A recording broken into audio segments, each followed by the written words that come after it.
Good morning. ঘড়িতে এখন বাজে 6টা আর সকাল 6টার সময় ঘুম থেকে উঠে পড়েছি, কারণ তিধাদের মানে আমরা যেখানে আর কি ঘর ভাড়া নিয়েছি, রুম ভাড়া নিয়েছি যেখানে, সেখান থেকে মোটামুটি 10 থেকে 12 মিনিট মতো লাগে নেতাজি ইনডোর স্টেডিয়ামে যেতে।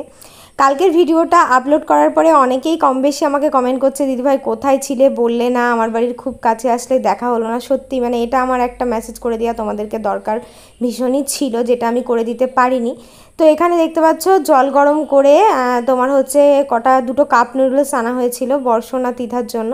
তো কাপ নুডলস দুটো গরম জল করে দিয়ে দিলাম। তো এটা হচ্ছে তোমার মানে হতে থাক, 3-4 মিনিট টাইম লাগবে।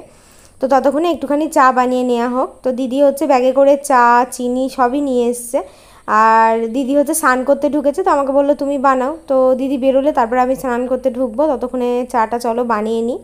তো একদম হাতে সময় নেই, খুব হুটোপাটা করে আর কি আমাদেরকে যেতে হবে, আমাদেরকে উঠতে মানে অনেকটাই লেট হয়ে গেছে আমাদের। তো তারপরে বৃষ্টিও মানে আসছিল আর কি ঝিরঝির করে। তো এখান থেকে সোজা একটা মানে রুমের সামনে থেকে একটা ট্যাক্সি ধরেছি, এখান থেকে 10 মিনিটের মধ্যে পৌঁছে যাব। তো রুমের মধ্যে খুব হুটোপাটা করেছি সবাই মিলে, তো তার জন্য গোছানো হয়নি। আর এই যে গরমে দেখতে পাচ্ছ আমি ঘেমে গেছি বাইরে আসতে আসতে। তো মাথাটা আঁচড়েছি, জাস্ট লিপস্টিকটাও দিতে ভুলে গেছিলাম, যেটা ট্যাক্সিতে বসে বসে আর কি দিয়ে দিলাম, খুব হাসছিলাম একা একাই। আর এই দেখো এটা হচ্ছে আমাদের তিধুমণি। তো তিধুমণি বেশ মুখটা করে আছে। তো স্টেডিয়ামে আসার পরে মোটামুটি ধরো আমরা 2 ঘন্টা পরে, এখন এই ভিডিওটা 1-1.5 ঘন্টা পরে এখন ভিডিওটা অন করলাম, কারণ স্টেডিয়ামে আসার পরেই আমরা জায়গা খুঁজলাম, এই সাইডে এসে বসলাম A নাম্বার ব্লকে। তারপরে আবার অ্যানাউন্স করলো বাচ্চাদেরকে দিয়ে আসার জন্য, তখন আবার এদিক দিয়ে নেমে আবার মেন যে আর কি এন্ট্রি গেট আছে, তো এন্ট্রি গেট দিয়ে আর কি বাচ্চাদেরকে ঢোকানোর পরিস্থিতিটা এতটাই বাজে বলে বোঝাতে পারবো না। কত বাচ্চার তো গলা থেকে আই কার্ড ছিঁড়ে ছিঁড়ে পড়ে গেছে, আর আই কার্ড ছাড়া কিন্তু এখানে কোনো মূল্য নেই। আর এখানে এতই বাচ্চা যে মানে কোনটা যে তোমার বাচ্চা, মানে ওই দিক থেকে তুমি ঢুকিয়ে দিয়ে এসছো, এইদিকে আবার স্টেডিয়ামের ভিতরে এসে কিন্তু তুমি কোনো মতেই খুঁজে পাবা না তোমার বাচ্চা কোথায়। তো আমি লাগাতার আমার মেয়েকে খুঁজে যাচ্ছি, কিন্তু কোনো মতেই আমার মেয়েকে খুঁজে খুঁজে খুঁজে খুঁজে পাচ্ছি না। আর মেনলি যে প্রবলেমটা সেটা হচ্ছে সবাই যেহেতু একই রকম ড্রেস পরে থাকে, তো ওই জন্য বোঝাটা একটু মুশকিল। আর এখানে দেখতে পাচ্ছ কিছু কিছু খেলাও শুরু হয়ে গেছে আর কি। তো এখানে হচ্ছে তোমার বয়স অনুযায়ী ভাগ, বয়স বলতে ধরো আমাদের যেমন আমরা যেমন 1 ক্লাস 2 3 4-এ যেমন এরকম একটা ক্লাস সিস্টেম আমাদের যেমন হয়, এখানে কিন্তু তেমন না। কারণ দেখো কেউ অনেক ছোটোবেলা থেকে শেখে, কেউ 5 বছর বয়স থেকে শেখে, কেউ 7 বছর বয়সে শেখে, কেউ 10 বছর বয়সে শেখে। এখানে হচ্ছে বয়স অনুযায়ী তাদের সাথে কম্পিটিশানটা দেবে। এবার দেখা যাচ্ছে কেউ 5 বছর বয়স থেকে শেখে, তার হয়তো এখন 8 বছর বয়স, সে 4 বছর ধরে শিখছে, তার সাথেই কিন্তু তোমার মেয়েকে দাঁড়াতে হবে। তোমার মেয়ে হয়তো 6 মাস কি 1 বছর ধরে শিখছে। তো বুঝতেই পারছো এই হচ্ছে এখানকার সিস্টেম, মানে বয়স অনুযায়ী সিস্টেম, এখানে কিন্তু বেল্ট ওয়াইজ কিছু হয় না। তো অনেক খোঁজাখুঁজির পরে এই যে দেখতে পেলাম আমার মেয়েকে, জানি না তোমরা দেখতে পাচ্ছ কি না। তো এইটা হচ্ছে ওদের দেখো মানে কোথায় মানে এখানে হচ্ছে, তারপর আবার ওখানে হচ্ছে কম্পিটিশান, কিভাবে কি হচ্ছে বোঝাই যাচ্ছে না। ক্যামেরাটা ভীষণই অস্পষ্ট টাইপের একটুখানি, তো মুখগুলোও ঠিকঠাকভাবে বোঝা যাচ্ছে না যে কোন বাচ্চাটা কোনটা, কিন্তু এখান থেকে আমি বুঝতে পারছি তিধাকে। তো আমি মাজার বেল্টগুলো দিয়ে আর কি খুঁজে খুঁজে বেড়াচ্ছিলাম। তো এই যে দেখতে হচ্ছে 6 নাম্বারটা লেখা আছে, এই দেখো 6 নাম্বারের সামনাসামনি হচ্ছে তিধা। এই যে 6 লেখা আছে না, ওই 6-এর একদম এই কোণার দিকে দেখো, ওই যে তিধা পুরো একদম দাঁড়িয়ে আছে সোজা হয়ে। ক্যামেরাটা ভীষণ মানে নড়ছিল আর কি করতে গিয়ে, আর আমি যেহেতু অনেকটা জুম করেছিলাম, তো মানে অনেকটা জুম না করলে আমরা যদি এই দিকে সামনে যে স্টেডিয়ামটা দেখছো এটাতে যদি আমরা বসতাম, মানে JKL এর দিকে যদি বসতাম, দেখো প্রথমবার আসলে না অনেক কিছুই, যেহেতু এটা তিধার ফার্স্ট টাইম, তো প্রথমবার আসলে নিয়ম কারণগুলো কিন্তু বোঝাতে অনেকটা মানে সময় লেগে যায়, আর আমরা কেউই জানতাম না কোন দিকে কাদের খেলা হবে। তো এই যে দেখতে পাচ্ছ তিধা একদম 6 নাম্বারটা যেখানে আছে ওইখানে এই যে সামনাসামনি পারফরমেন্সটা করছে। তো যাই হোক একবার এসে অনেক কিছু জানতে পারলাম। মেনলি হচ্ছে সত্যি কথা বলতে কি বলো তো, বাচ্চাদের নিয়ে অনেক হয়, স্পন্সরশিপের খেলা হয়, ইন্টারন্যাশনাল হয়, ন্যাশনাল হয়, বিভিন্ন জায়গায় হয়, কিন্তু মানে আমাদের মতো যাদের হাজব্যান্ড থাকে না তাদের বাচ্চাকে এরকমভাবে নিয়ে আসা না ভীষণ একটা কষ্টকর ব্যাপার। এই যে তিধা মেডেল পেয়ে গেল দেখতে পেলে। তো ওই যে তোমার হচ্ছে এখনও কিন্তু বাচ্চাদেরকে ছাড়িনি, হ্যাঁ। তো এখানে হচ্ছে তোমার পুরো স্টেডিয়ামটা দেখা যাচ্ছে। এই যে স্টেজটায় নাচ হচ্ছে দেখছো, এখানে কিন্তু বড়দের ইয়ে হচ্ছে আর কি, মানে বড়দের তোমার বড় যারা বড় বড় প্লেয়ার আছে বাইরের দেশ থেকে এসেছে তাদের খেলা হচ্ছে, মানে প্রচুর ভিড়। 26 তারিখ থেকে শুরু হয়েছে, 26, 27, 28 3 দিন ধরে হচ্ছে, কারণ একদিনে যদি অত লোকের চ্যাম্পিয়নশিপ করে সেটা কখনোই পসিবল হবে না। রাত্রির মোটামুটি 8টা 9টা পর্যন্ত খেলা হয়েছিল, অনেক রাত হয়ে গেছিলো। অনেক সেন্সিরা অনেক খেটেছে, কোচরা যারা ছিল আমাদের যে গ্রুপটা গেছিলো আর কি, তারা প্রত্যেকে ভীষণ কেয়ারফুলি কাজ করেছে। কোনো বাচ্চার কোনো রকম সমস্যা হয়নি, প্রবলেম হয়নি, এত বাচ্চার মধ্যে থেকে কোনো রকম কেউ মিস যায়নি, কোনো রকম কারোর কোনো সমস্যা হয়নি।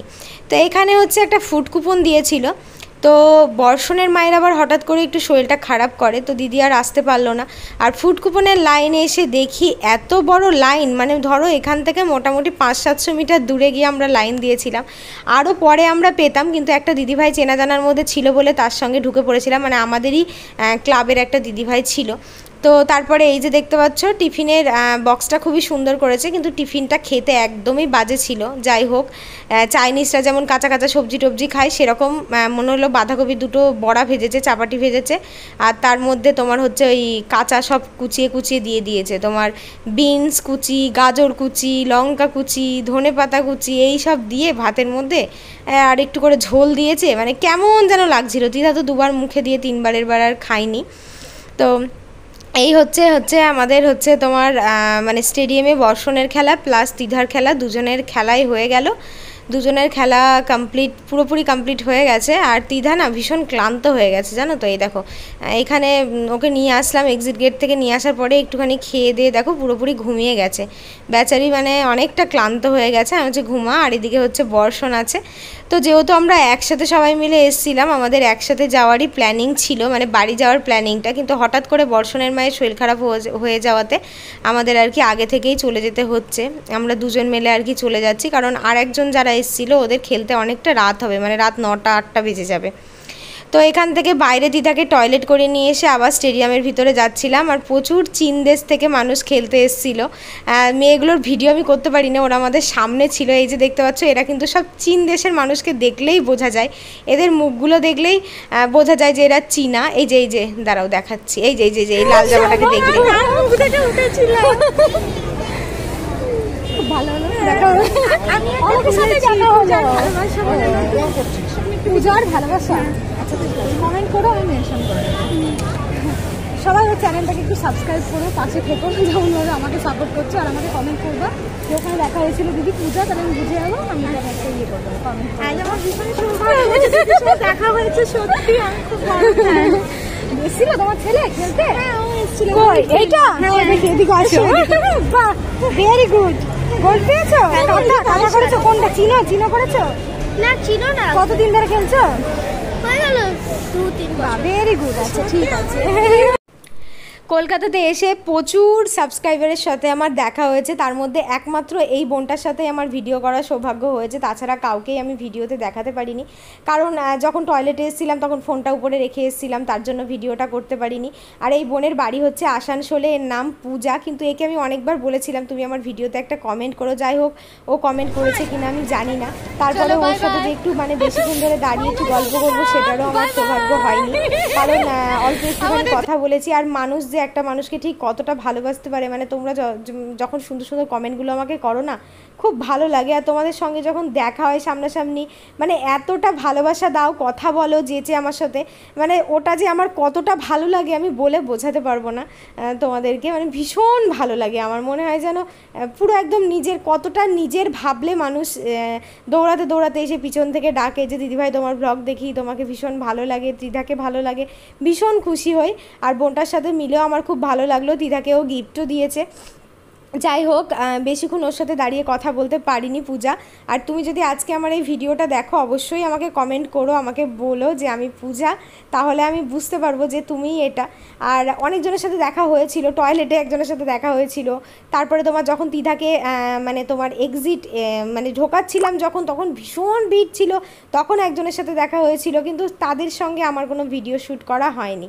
এটাই হচ্ছে মেনলি দুঃখের একটা কথা। যাই হোক, এবার থেকে চেষ্টা করব যে যে যার সাথেই দেখা হোক সে যদি ইচ্ছুক থাকে যে আমার ভিডিওতে আসার জন্য, তাহলে অবশ্যই তাকে আমি ভিডিওতে দেখাবো।